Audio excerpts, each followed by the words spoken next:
Huyu rafiki yangu mnamjua. Nikiingia kwa siasa, yeye alikuwa main consultant wangu. Sasa nimemtoa kwa maandamano akuja hapa Kasarani.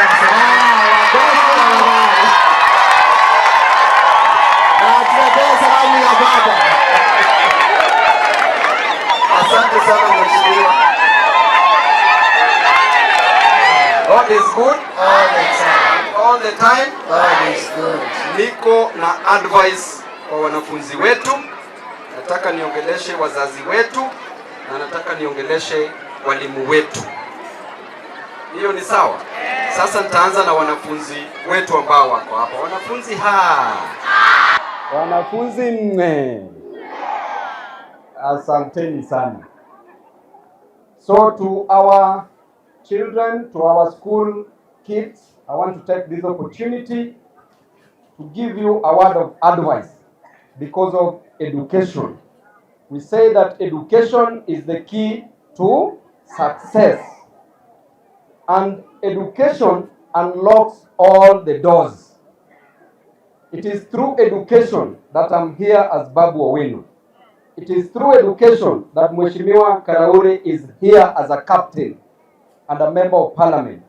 It is through education that has made our members of parliament be here today. And it is through education that will make you be somebody in life. Wanafunzi, if you open the doors of a classroom, you close the gates of a prison. And it is only education that will make you salvage our parents who are seated here from the bondage of poverty. It is only education that will make you rescue these parents from the slums where they are staying. And you must embrace education. Wasichana wetu, if you must kiss a boyfriend, kiss a pen. Na wavulana wetu, watoto wetu wavulana, if you must hug a girlfriend, hug a book. Saizi jinsi ambavyo tulielezewa na mheshimiwa wetu kutoka Lamu ya kwamba maneno ya boyfriend na girlfriend weka X. You must be educated, you must agree to learn. Because I know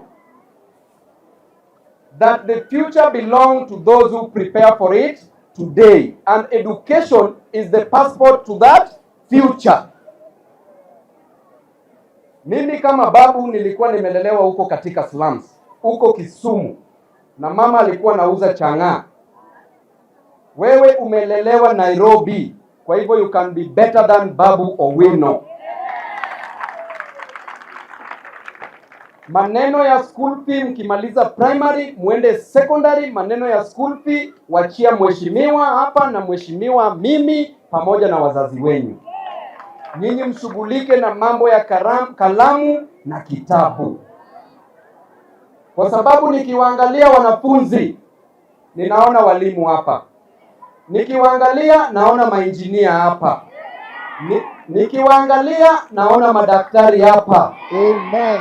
Nikiwaangalia naona makaptens hapa. Amen. Nikiwaangalia naona Babu Owinos hapa. Amen. Labda bado sijaona TV mnatialala. Leo sitasema hiyo kwa sababu ni mambo ya advice ya wanafunzi wetu. Kwa hivyo wanafunzi wetu, hakikisha usome kwa bidii.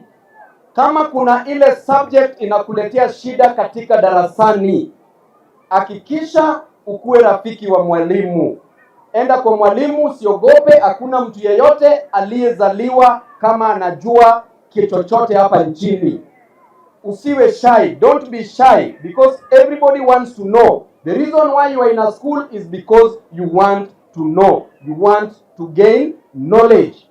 Kwa hivyo ukiwa na shida katika hesabu, enda kwa mwalimu wa hesabu akusaidie. Ukiwa na shida kwa sayansi, enda kwa mwalimu wa sayansi akusaidie.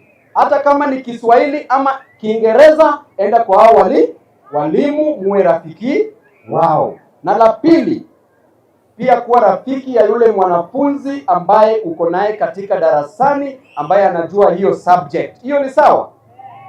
Then practice makes perfect. Kama una shida na subject kama ya hesabu, hakikisha ya kwamba kila siku chukua dakika 30 minutes every day you practice maths. Na nataka niwaambie wanafunzi, the 6 P's zinasema proper prior preparation prevents poor performance. Unaelewana vizuri wanafunzi?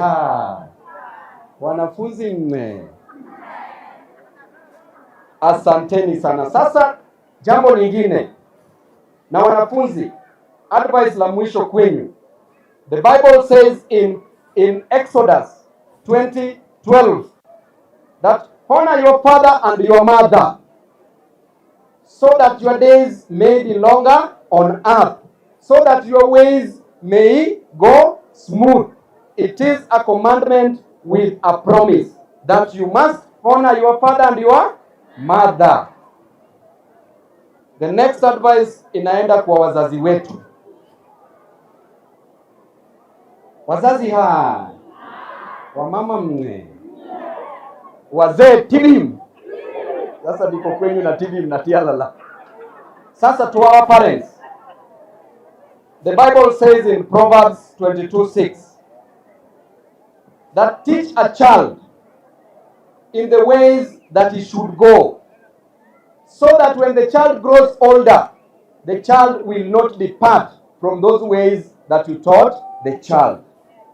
Do not leave your children in the hands of the teachers fully, because you are the parent. Wewe ndio mzazi wa huyo mtoto. Mtoto akirudi nyumbani jioni, lazima ujue huyu mtoto alifanya nini shule. Ni subject gani inasumbua huyu mtoto. Kama ni science, hakikisha ya kwamba upigie mwalimu, kwa sababu hakuna haja ustruggle na mtoto kwa tumbo, umlee, umpeleke mpaka university, alafu mtoto apotee njiani, ama umfikishe primary school na asiende high school. Si ni sawa sawa? Kwa hivyo wazazi, hakikisha hawa watoto wetu mnawapatia advice. Jua mtoto anafikiria nini, jua mtoto anachukia nani shuleni, ili utoe hiyo chuki. Manake mtoto akichukia mwalimu atapita hiyo subject, hawezi. Na wazazi wetu, mimi nawaomba, hiyo nyanya ambayo unauza, hiyo mboga ambayo unauza, endelea kuiuza mama. Hiyo manguo ambazo unaosha, endelea kuosha hizo manguo. Kwa baba wetu, endesha hiyo bodaboda, enda kwa mjengo. Ninajua unafanya hivyo kwa sababu nataka kupeleka mtoto wako shule, kupata karo ya shule, kulipia mtoto wako. Siku moja huyo mtoto atakuja kutoe kwenye matope. Endelea bila kukua ashamed. Hiyo ni sawa kabisa. Kwa walimu wetu, ninawapenda sana, and without you there is no future of our children. The future of our children lies solely in your hands. And therefore, to our teachers, make sure before a child loves your subject, make sure that child loves you. Kuna walimu wengine wanakuanga wakali sana mpaka mwanafunzi hawezi tamani kufanya hiyo subject. Wani wazazi mnajua walimu na wanatusaidia jamani. Because nyinyi, the future depends on you, the future of our kids. Na ninapenda sana kwa sababu kuna organization kwa hii shule. Bwana head teacher, Bwana Njoroge, pamoja na deputy head teacher Mama Millicent. Ninawashukuru sana kwa hiyo organization ambayo mmeweka hapa. You are very organized. To our teachers, make sure our children love you before they love the subject you are teaching. That way, the child will develop an interest and a passion in that subject, and the child will automatically pass in that subject.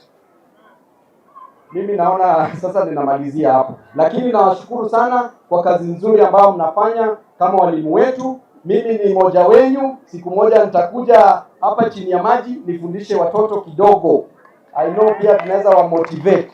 mimi pia nakuanga mwalimu part time. Sio ni sawa kabisa?